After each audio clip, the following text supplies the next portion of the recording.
स्यामसङको M series M32 भन्ने चाहिँ आजभन्दा 1 वर्ष अगाडि लन्च भएको मोडल थियो र त्यसको चाहिँ सक्सेसर अहिले M33 5G भनेर नेपालमा मार्केटमा अहिले भर्खरै लन्च भएको छ Samsung M33 5G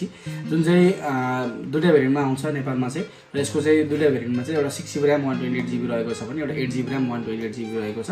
6GB RAM 128GB को प्राइस 34,000 यसको प्राइस रहेको छ भने 8GB RAM 128GB को चाहिँ 36,000 प्राइस रहेको छ जस्ट 2000 को डिफरेन्स छ दुईटा फोनमा चाहिँ र आज चाहिँ हामी स्यामसङ M33 5G को अनबक्सिङ गर्न गइरहेको छौं हेरौँ बक्समा हामीले के पाउँछ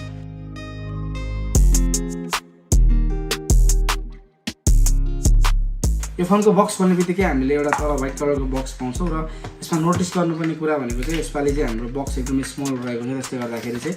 यसमा हामीले चार्जर चाहिँ पाउँदैनौँ र एउटा USB type C to type C रहेको छ यसको चाहिँ तपाईको जुन केबल चाहिँ र त्यसमा अरु हामीले भनेको युजर गाइडहरु पाउने हो अनि त्यसपछि रहेको छ फोन जुन चाहिँ तपाईले देख्न सक्नुहुन्छ र त्यसको मुनिपट्टि चाहिँ यहाँनेरि तपाईको सिम इजेक्टर टुल राखिएको छ र फोनको साइज बक्सको साइज तपाईले देख्नुहुन्छ एकदमै पातलो साइज रहेको छ जसले गर्दाखेरि चाहिँ चार्जर हामीले यसमा पाउँदैन छुट्टै एडाप्टर किन्नु पर्ने हुन्छ तपाईको स्यामसङको यसले 25 वाटसम्मको सपोर्ट गर्छ छुट्टै किन्दाखेरि तपाईको 2000 रुपैयाँ चार्ज लिन्छ स्यामसङले र अब चाहिँ हामी फोन बुट गर्छौं र फोन फेरि यसलाई प्लास्टिक उतारेर नंगा बनाउँछौं यसलाई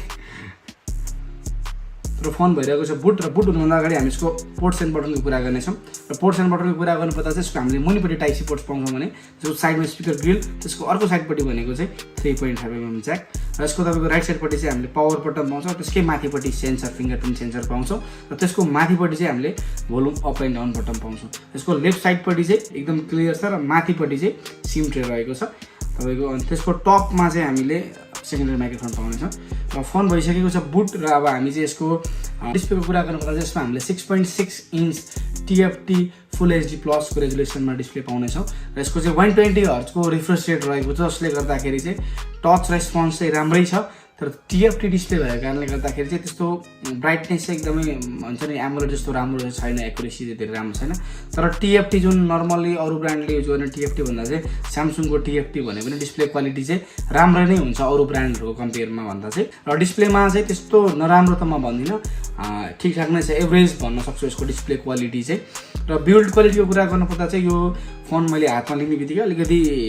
फोन चाहिँ मोटो छ 6000 mAh ब्याट्री भएको कारणले गर्दा नि फोन अलिकति मोटो छ अलिकति हेभी फिल हुन्छ हातमा लिँदाखेरि र प्लास्टिक बिल्ड डिजाइन रहेको छ ब्याकमा चाहिँ र फ्रन्टमा चाहिँ तपाईको कर्निङ गोरिल्ला ग्लास 5 को प्रोटेक्सन दिएको छ यसको फ्रेम पनि हामीले प्लास्टिक नै फ्रेम पाउने छौं यसमा चाहिँ र यो फोनको चाहिँ प्रोसेसरको कुरा गर्ने हो भने चाहिँ यसमा हामीले स्यामसङको आफ्नै प्रोसेसर एक्जनस 1280 भन्ने प्रोसेसर पाउँछौं जुन चाहिँ तपाईको स्न्यापड्रैगन 765 778 को रेन्जको प्रोसेसर रहेको छ प्रोसेसर चाहिँ एकदमै राम्रो हालेको छ यो प्राइस रेन्जको लागि चाहिँ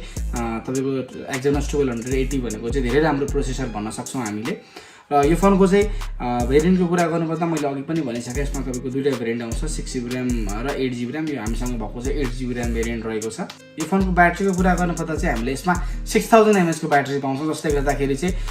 ब्याट्री ब्याकअपमा चाहिँ कुनै पनि समस्या हुन्छ जस्तो मलाई लाग्दैन यसको तपाईको 25 वाट को फास्ट चार्जर सपोर्ट गर्छ यसले चाहिँ छुट्टै किन्नु पर्छ तपाईहरुले त्यो किन्दाखेरि चाहिँ चार्ज पनि तपाईको छिटै हुन्छ अराउन्ड 1 आवर जस्तो 1 आवर 30 मिनेट जस्तोमा फुल चार्ज हुन्छ यो फोन चाहिँ यो फोनको क्यामेराको कुरा गर्नुपर्दा यसमा हामीले क्वाड क्यामेरा पाउँछौं बस पछाडीपट्टि चाहिँ एउटा मेन सेन्सर 50 मेगापिक्सलको f1.8 एपर्चर पाउँछौं भने 5 मेगापिक्सलको अल्ट्रा वाइड र 2 मेगापिक्सलको म्याक्रो र 2 मेगापिक्सलको डेप्थ सेन्सर पाउँछौं यसको फ्रन्ट क्यामेरा चाहिँ हामीले जम्मा 8 मेगापिक्सल पाउँछौं यसको फ्रन्टमा चाहिँ र भिडियो क्वालिटीको कुरा गर्नुपर्दा चाहिँ हामीले ब्याक क्यामेराबाट चाहिँ हामीले 4K 30 fps सम्म खिच्न सक्छौं भने फ्रन्टमा चाहिँ तपाईलाई 1080p 30 fps सम्म मात्रको सपोर्ट दिएको छ यो फोनको कलरको कुरा गर्नुपर्दा चाहिँ हामीले तीनटा कलर पाउँछौं ग्रीन ब्लू र ब्ल्याक र यो फोनको चाहिँ जुन डिजाइनहरु चाहिँ तपाईको नर्मली M32 हरु जस्तो टाइपको डिजाइन छ त्यस्तो धेरै चेन्ज छैन अलिकति नर्मली पछाडीको जुन क्यामेरा चाहिँ स्क्वायर शेपमै राखिएको छ र यसको फिंगरप्रिन्ट चाहिँ हामीले साइडमा पाउँछौं भने यसको तपाईको कनेक्टिभिटीको कुरा गर्ने भने हामीले 5G सपोर्ट पनि दिएको छ कम्पनीले यसमा तपाईलाई ड्युअल मोल्टी त्यसपछि तपाईको वाइफाई 6 को सपोर्ट पनि हामीले यसमा पाउने छौं र आजको लागि चाहिँ फोन यति नै रहेको छ यसको चाहिँ हामीले अनबक्सिङ भिडियो बनाएको छौं नर्मली यसको चाहिँ फुल रिभ्यु चाहिँ हामी नेक्स्ट भिडियोमा ल्याउने छौं त्यतिखेरसम्मको लागि चाहिँ हाम्रो युट्युब च्यानल हेर्दै गर्नु होला हस्त धन्यवाद